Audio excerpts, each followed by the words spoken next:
We are starting here with today's Unfiltered, and we are just giving a few people time to come into the live. And before we start, guys, if you have any questions, please drop them into the chat. We make sure that we will answer them at the end of it. And today's Unfiltered here is a live conversation series about reinvention, self trust, identity, courage, and the often messy reality of becoming someone new. Rather than polished success stories, we talk here about the doubts, the choices, the losses, and turning points that shape a new chapter. Each conversation here is honest, personal, and practical, leaving room for the unexpected places a real conversation can go. So, welcome everybody. Tonight I'm having an amazing guest. It's her first live ever here on Substack, so that's also really double exciting. I had a nice time already chatting a little bit with her before our live today, and her name is Pauline Erickson. And we are going to talk about something that many of us experience, especially when we're starting a new chapter. How do you trust yourself when the old version of your life is still right there calling you back? Pauline spent decades building a career as a massage therapist after leaving the corporate world.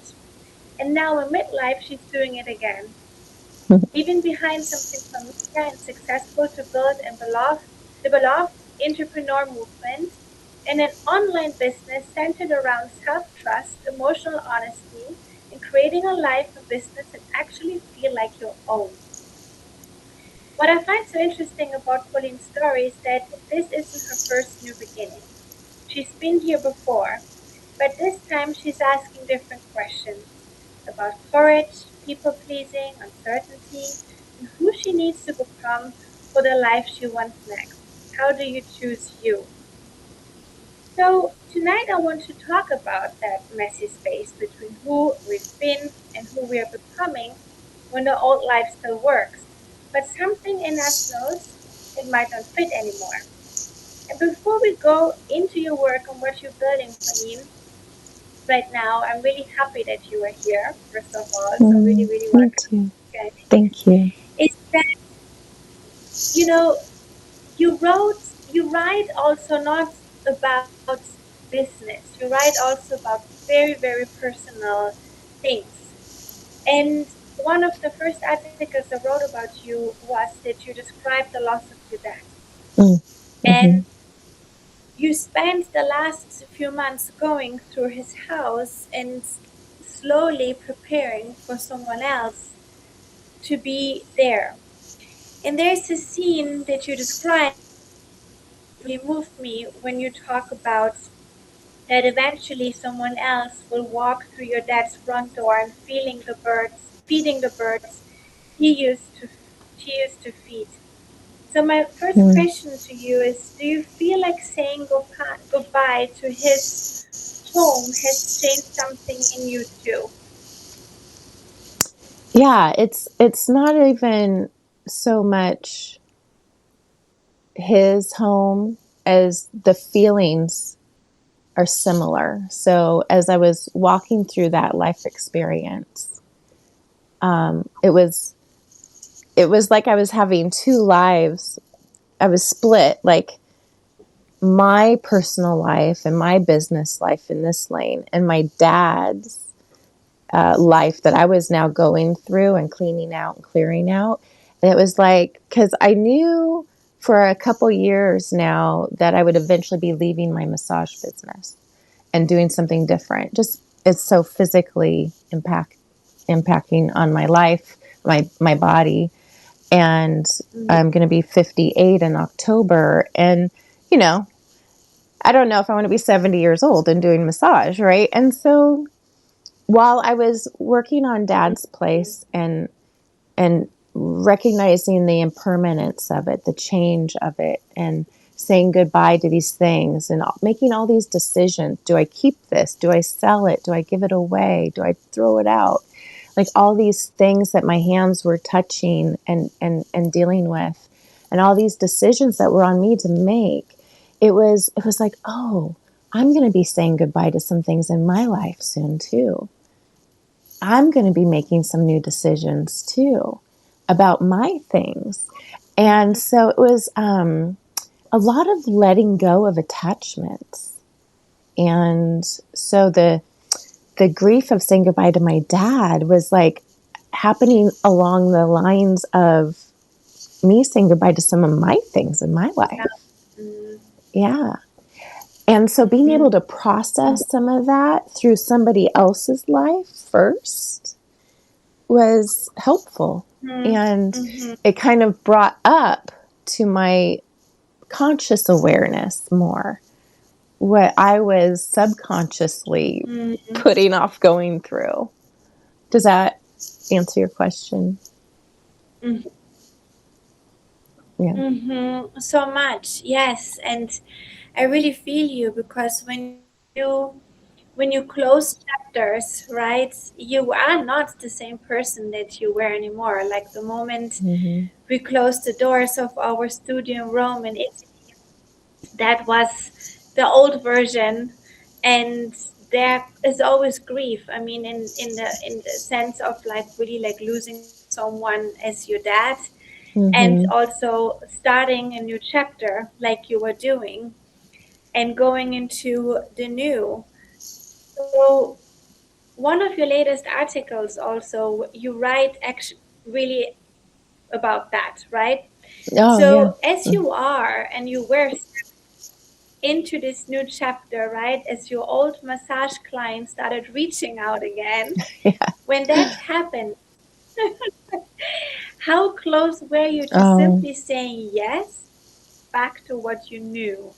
oh, so easily, so close. Like it was automatic, like anything else in our life that we do as a pattern or a routine. It's so automatic. You don't have to even think about it. It just feels like the easy yes.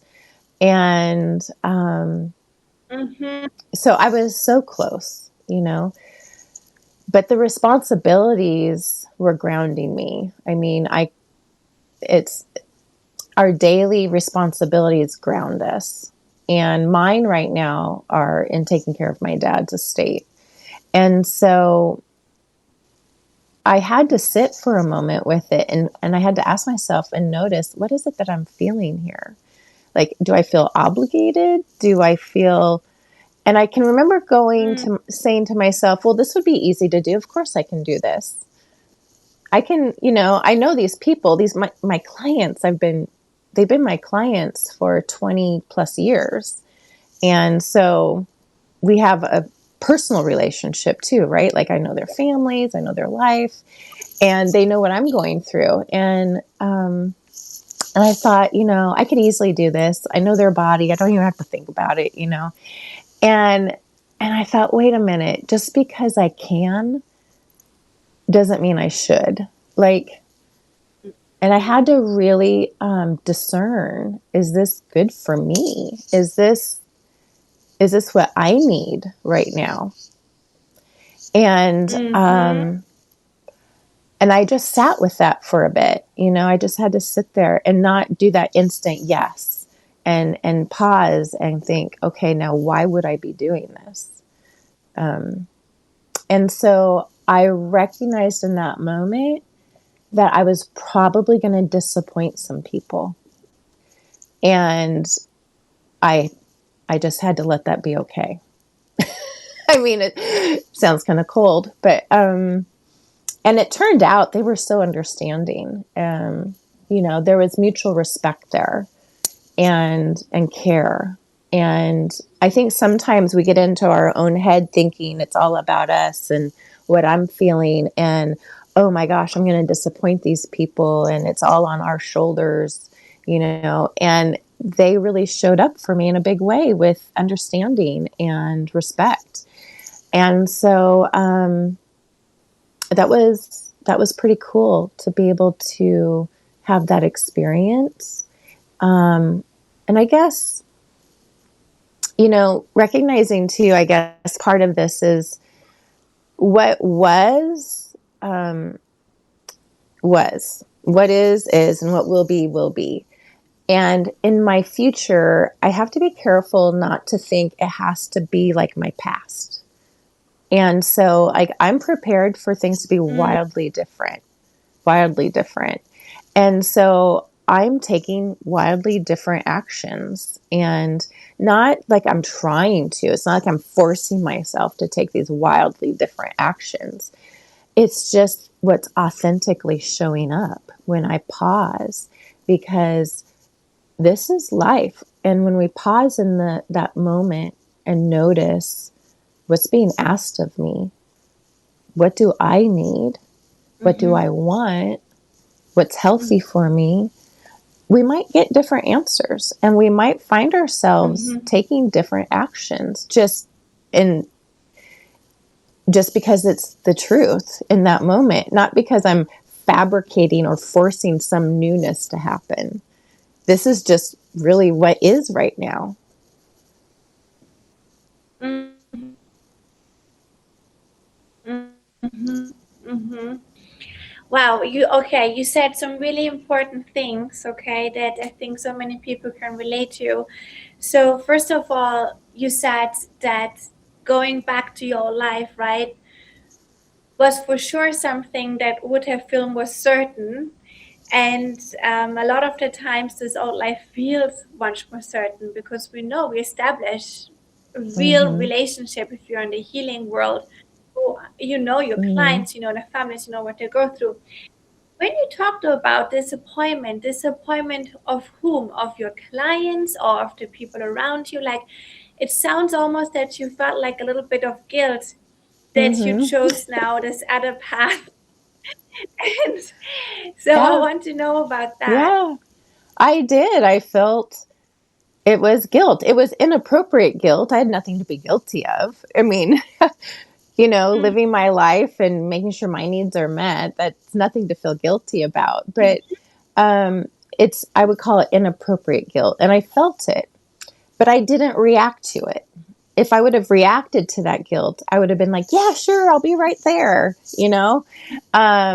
But mhm. no, I sat with it. And that's what's uncomfortable sometimes, is sitting with our feelings and and breathing through it. I mean, really taking a breath and like, okay, is this true? Should I feel guilty? Did I promise something that I'm going back on? No. It's like, and having those internal conversations with ourselves. And then Mhm. if I was still struggling, I would have talked to somebody else about it. But I was able to figure it out in that moment. I mean, You I, I probably sat there for like 10 minutes, feeling my feelings, thinking it through before responding back to the caller. okay? Well, that's kind of not as long. Literally, I think No. many would like stay long in this because I think so many can relate to these situations, right? When we know that something doesn't fit us anymore and Mm, we want to choose, and uh, for sure, the loss of your dad has also moves always something so deep in us. And mm-hmm. so, combined to all like these incredible deep life changes, right? Often is the point, right? Like, why did so many people divorced in during COVID or like made more Mm, babies during COVID, right? yeah. Like, it's this incredible moment when we really reflect about what we want to and where we want to go, and choosing us and not feeling selfish about it, right? So, Yeah. and this is Yeah. also my kind of next question I have for you. So when you realized that was what was pulling you back wasn't necessarily the work itself, but the relief and certainty it could give you, how did you recognize the difference? Because it's very easy for so many people who want to have something new to say, I have my salary, Yeah. so I don't want to like risk to Mm, be an entrepreneur, for example. yeah. Well, I kind of imagined, if I do this, how will I feel? If I do this, what will I get out of it? What am I benefiting? Mm-hmm. And then I did the same scenario. If I don't do it, how will I feel about it? And how will it benefit me? Mm-hmm. And because I'm in a different place in my life now, and I have different needs and responsibilities, um, it looked different when I was playing that imaginary scenario in my head. And while, yeah, if I would have said yes to doing the same old thing, I would have made money, and that feels good. Sure, that feels good. But I also would have been taking time out of my day that I would have been like the whole time thinking I really should be doing this instead. And that's the Mm-hmm. part about abandoning myself. I would have been abandoning my truth of where I am now, because I'm not the same person. I don't have the same life that I had 30 years ago when I started my Mm-hmm. massage business. Um, Mm-hmm. and so just the truth of it was, it wasn't reciprocal anymore. That wasn't enough money. It wasn't about the money now. It wasn't that I didn't like the client anymore. It wasn't that I didn't care about the client anymore. And that's what kind of makes things fuzzy. It had Mm-hmm. nothing to do with anything the client had done or said or anything like that. This was just truly about the honesty of where I was at. And so when I played those scenarios in my head, it really became obvious that the discerning the discernment of the truth of what was happening was, I'm sorry, I can't do that now. And so it was black and white then. The nuances kind of peeled away, and the automatic yes wasn't available to me anymore. It just authentically didn't feel right to say yes. It wouldn't have been Mm-hmm. good for the client either, because I would have been halfway there and halfway somewhere else. And that's Mm-hmm. not how I want to end my massage career. I don't want to, end it being halfway. And so Yeah. I think it kind of came down to my own values of, how do I want to show up for myself, my Mm-hmm. values, and on what professionalism looks like to me. And so, yeah, I just played the scenarios out in my head. It took 10 minutes. And I think sometimes we think something is way more difficult than it really is, because our feelings get in the way. It feels Yes. so uncomfortable that, oh my God, this is so hard. Well, no, really, like, let's look at this. Like, take a breath, you know, yeah, it's uncomfortable, but let's really look at this for a minute. And Yeah. okay, let's play out these scenarios. If yes, it goes this way. If no, it goes this way. And Mm-hmm. Mm-hmm. and then make a decision, make a decision. And that's what I did. And really, it only took like 10 minutes. Yes. Yes. And actually, the fear in our head is always bigger than what is really Mm-hmm. happening. Because once, when the worst case scenario happen, you deal with it somehow. And we are always so scared of that. But actually, like for everything is a solution in life. So we have to Yeah. find that. And in fact, you've been practicing what you call courageous presence. What does that look like in your everyday life, and especially when you don't feel particular courageous? Mm. Well, first of all, I think it's not as dramatic or giant as it all sounds. It's not like, I'm risking my life to save somebody or something, right? So I think it's not fearlessness either. It doesn't mean I don't have any fear. It's like we were just saying earlier, you just kind of sit in those uncomfortable feelings. I think courage can look really ordinary. Actually, it could be having a conversation that's uncomfortable, but you have your back. For me personally, it's like I have my back. I have my own back. When I'm taking that courageous presence, it's like I'm in the present moment, showing up without knowing the answer. Mm-hmm. An interview takes courageous presence, right? I'm present. I'm here listening to what you're asking of me. I'm Mm-hmm. present to the feelings going on in my body. I'm present to the thoughts and memories. I'm present to what I'm saying, and it's not a lack of fear, but it's basically staying with myself long enough in that moment to know what I need to do or not Mm-hmm. do. Mm-hmm. Sometimes it's not for me to do anything. I have to just sit back and let somebody else Yeah. take responsibility because it's their responsibility. Sometimes when we act too quickly, we're stepping on somebody else's toes. Mm-hmm. We're stealing somebody else's rain, thunder, whatever. And so courage can simply be staying with what is true long enough so that I can make a conscious choice Mm-hmm. about if I have something I have to do or say or not. Mm-hmm. Yes, that's beautiful the way you put it. That's really, really nice. Um, Often people are like, they've been writing me, you've been so courageous with the move that I have done.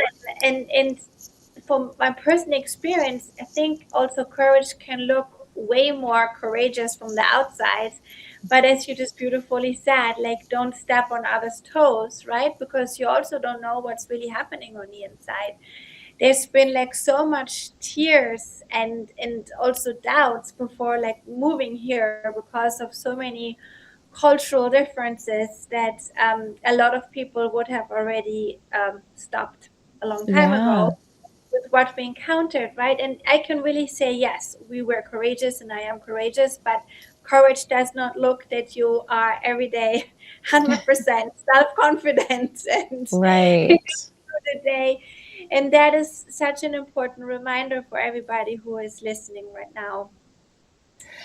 And the presence piece is really important because if I think a year from now, or if I think, in even 6 months, or if I even think about next month, Mm, and the courage that I'm going to have, that I have to hold for the whole month ahead, mm-hmm. that can feel so heavy and overwhelming. But if I just stay present in the now, what courage do I have to have right now? No. And if we just keep coming to each moment with that Mm, courage in the now, it's doable. It's mm-hmm. really doable. Mm-hmm. Yes. Yes, it's also the only thing that we have is the present, right? We really don't know Mm-hmm. what's going to happen in the future. So let's try to be courageous in this in this presence that we can have. Yeah. So do you think that there's something about being in midlife that has actually made starting over easier? And who do you feel you're becoming in this chapter? Wow. I mean, this is a loaded question, okay? Because And um, questions are never on the superficial, they go right away, really deep into the things. I know this is good. You're really good at asking the questions. I'm really impressed. So, first of all, I don't know that it's easier. I mean, in some ways, it's harder because I have attachments, like all these clients that I love and care about. I have attachments that can make it harder to let go. And we have to let go of something when we're changing, usually, right? Mhm. And also, I've lived enough to know not everything works out the way I plan. So, I mean, there's past history of being disappointed, and so if I let myself go down that trail of thinking, it can be harder. It can be scarier.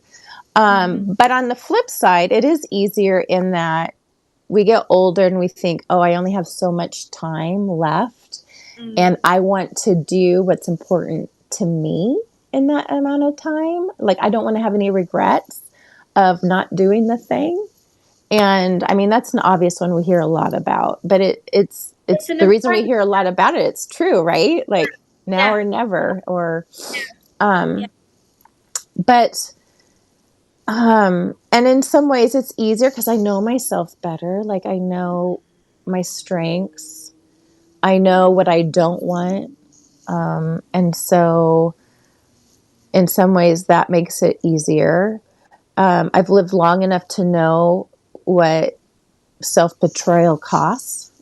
I know I've lived long enough to remember or notice, oh, when I didn't trust myself and I Mm-hmm. believed in somebody else's version more than my own, and look where that got me. I'm not doing that again. So we have some life lessons that help make it easier if we focus on those things. So I think it's not also like that I'm becoming a different woman necessarily. Some of it is I am shedding some of the things that maybe were put on me, like that weren't really true to me, but it's what people wanted from me, going back to that people pleasing kind of mentality. And, the things that I might have done in the past because I enjoyed seeing people happy and not disappointed. And so maybe I would have in the past kind of rearranged myself around that so that I could witness somebody being happy and not disappointed. Um, and isn't that beautiful that, I love all the people pleasers out in the world because, we all just want to see everybody happy. Yes, um, yes. but, we want to be happy too. And so having the risk of disappointing somebody else so that we don't disappoint ourselves. Because Mm, ultimately, I know I'm here for a reason in this lifetime.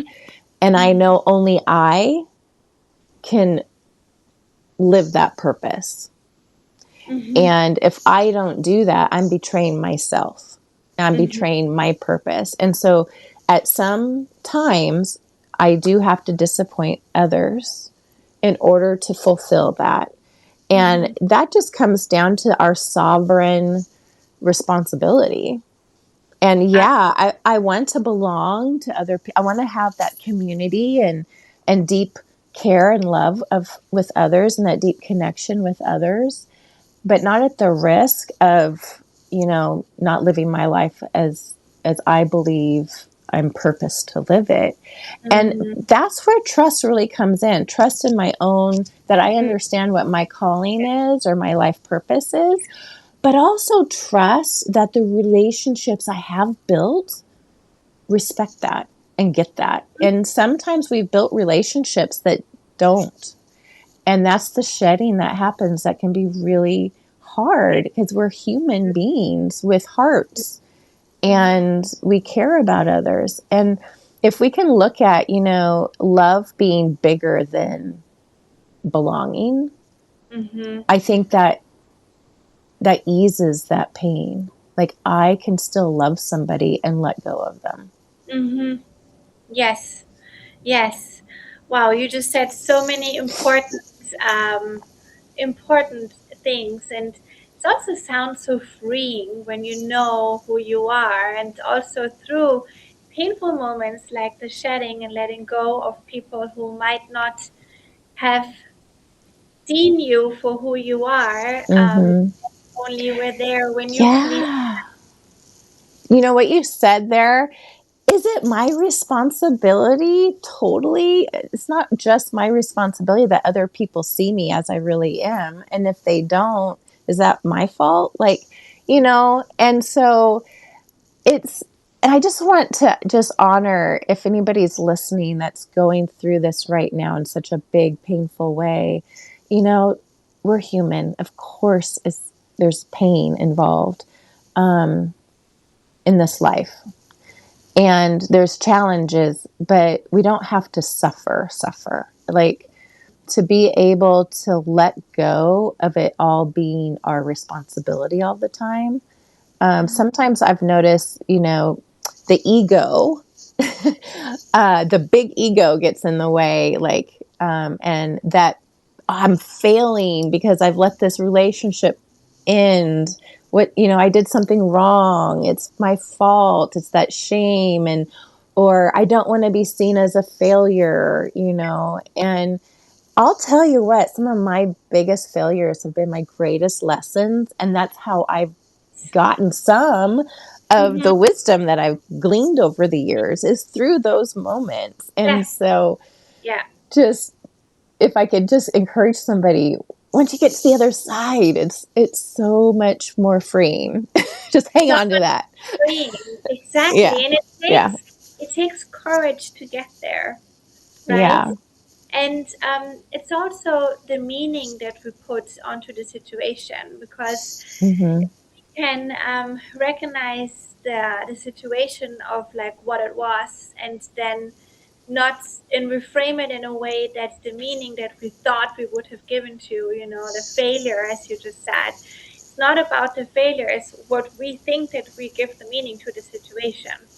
Yeah. And the power is in our hands, actually, to recognize these. And yeah, I'm like younger than you are, but I have lived also just in business, just with Mm, other women. I have lived not the best situations, and they were always such a good reminder of who I am and of what I'm mm-hmm. not. And when you know what you're Oh, not, then you choose really also better. wow. Yes. Yeah. That's beautifully said. I love that. I do. I really love that. I mean, I haven't written about it yet. I don't know that I will, but one of the life experiences I had was I went through a 10-year season of miscarriage loss. So I had 17 miscarriages. Oh wow. And I will tell you, I would go to my doctors to go, fix me. What's wrong with me? Why is this happening? Figure out what's going on here. And they just never could. They did all the tests and all the things and couldn't figure it out. And I will tell you, when you bump up against, I've done everything I can and I can't change this, all you have is hope at the end of the day after something like that. And to Mm-hmm. recognize some things are literally beyond our control. And there's something about this human experience. Often we want to have control, and that's what makes it hard to let go or to trust. And I had just had that lived experience. I was forced to live through that. And the things people would say to me was just horrendous. They didn't know any better, and I have grace for them because of it. But Wow. and then just my own, should I keep going? Why am I still trying? Well, I would say, well, why not? I had 4 miscarriages before I had my daughter. And so after that, I kept thinking, well, I mean, I had 4 miscarriages to have my beautiful daughter. So if I have to go through 4 more miscarriages to have another child, okay, I can do it. But I just didn't. And then, my challenge wasn't that I couldn't get pregnant. I just couldn't keep the pregnancy. And Mm-hmm. so, whatever the challenge is, there's a point sometimes where it's like we come up to this decision point: do I keep going or do I give up? And I just remember thinking very profoundly that failure, for me, regret would have been worse than failure. And I would Mm, rather fail than not try and have the regret of not trying. And I remember really holding on to that. That was a strong conviction. mm-hmm. And I think conviction's a really important word here because we all have our own convictions. When we're pressed into a hard point, you will know what your conviction is, just like what you said earlier, Teresa, that you know what you aren't and what you are. There's a conviction point, and you that makes you stronger. And in that moment, that gives you the courage. And I remember just holding on to hope, like, well, I guess I'm getting pregnant. Maybe this one will take. And but it's those life experiences that help cultivate our strength, our resilience, I think. Wow, thank you for sharing this so openly with us here. Mm-hmm. And what an incredible story. And what you said about hope is really so, so, so important. And last week I Mm-hmm. had a talk with um, Florence Acosta, and she suffered a stroke, a massive stroke, when she was 50 and had to rebuild her life. And you had so Wow. many marriages, but you're still here with hope. And I think for the listeners today, that is such a fundamental message that I also want to give here to everyone, because we all struggle in life. Everybody has their own luggage, right? Bigger problems, smaller problems, there's still problems. And that's Yeah. just human, right? But there's also the other side of it, which is hope. There's the silver lining. There's the light at the end of the tunnel, and I think Mm-hmm. it's so crucial to be reminded of that. And you just reminded us in a very, very deep way exactly of that. Thank So you. thank you. Mm-hmm. You're welcome. So before we end our life today, I have one question left. So for someone who knows a chapter of their life that is like over, right? It can be a career transition, it can be a marriage, it can be the childs are getting out of the house, Mm-hmm. and so the next chapter hasn't revealed itself yet. Mm. What would you like them to know? Yeah. Well, first of all, don't rush to fill that space. Just like what I said earlier about sitting with those feelings, to just really honor is part of the process. And those things can remind us of what our values are and what's important to us, too. And so I just wouldn't rush to fill those uncomfortable spaces or those transitionary moments if you don't have to rush to do that. And also, resourcing yourself back. So this is what I've done. And even in this new beginning of my career, I was going back a lot of times in my thinking too. Oh, can I remember 34 years ago before I went into massage school? Like, how did I get there? Like, what was I thinking? And how did I follow those steps? Because when I look back, I can see the steps. But when you're living that moment, Yeah. there's I mean, back 34 years ago, I didn't even know anybody who did massage. Like, that was a wild thing. Like, in our area, like, massage was what they did in the back room. Like, it wasn't a medical alternative healing practice. I mean, there was no insurance billing for massage when I started it. It was, yeah. And so it was really crazy different. People were like, "You're doing what?" you know and I'm just like, I don't know, I just feel called to do this. I don't know, it just made sense to me, and why not try? I don't know, let's go see. And I remember, so my point is, resource back to another time where you had uncertainty. What did you do then? Can you remember a time when you started fresh and new in the past? Hmm. How did you handle it? How did it turn out? What did you learn from it? Can you remember a time when you had uncertainty in making a decision? How did you handle it? Um, what helped?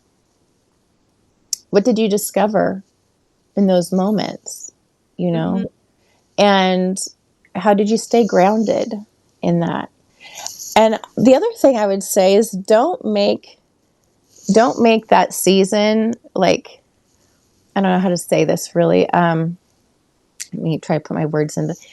Don't make it a whole self improvement. Like, there's something wrong with me, and now I'm gonna like abandon my life and just go on this huge self improvement Really important. Yeah. quest, Hmm. because you still have a life, Hmm. like, there's so much that you can do in other areas of your life. Like, if we're talking about, let's say, work, because I have a feeling in the next few years, work life is going to be changing for a lot of people. Yes. And when our work life changes, other things change, relationships, dynamics, like, think about if somebody was the breadwinner in the family and now they're not, that can change relationship dynamics. And how can we Yeah. be flexible and tread through all these? So there could be a lot of things changing, right? And so don't don't react too quickly to that. Like sit in those uncomfortable, renegotiate, be flexible, That's and really great. have hope. But I would say, remember a time where you were there for yourself and what worked. And also, the past, the future doesn't have to look like the past. And that doesn't mean that there's something wrong, like to honor the past doesn't mean the future has to look like it. You can still honor the past without the new Mm-hmm. having to look exactly like that. And sometimes it means we have to change and learn new things. And that can be uncomfortable too. I would remember what my values are. And that's what I've been doing lately is even in all this uncertainty, I just go back to what are my values, and I lead with my values because the rest is uncertain, but I can know what I believe in. I can know what I feel strongly about, even if everything else is uncertain out there. Um, Mm-hmm. and so, yeah, just keep living. There's so many areas of our life. So when one gets turned upside down, like when I was going through my miscarriage loss, I focused on my Mm-hmm. work life, like, and so Mm-hmm. I found joy and happiness in other areas of my life until the other started coming around, and evolved. And that's what we're doing. We're evolving. And so hang And on. what Hey, it's a yeah, ride. Hang on. and what you're saying, Pauline, really you're pointing in the direction and helping people with this answer towards finding purpose. And purpose is such an important topic because the world and jobs are changing, right? And in many ways, we will have more freedom and less freedom. And AI is here with us every day, but Mm-hmm. it can also help us, and it can also help us even finding a purpose. Like if you don't even know what your values are, you can literally go in any AI and Wow. let yourself be helped in such an easy way, right? So what you're saying is actually like, it's really important.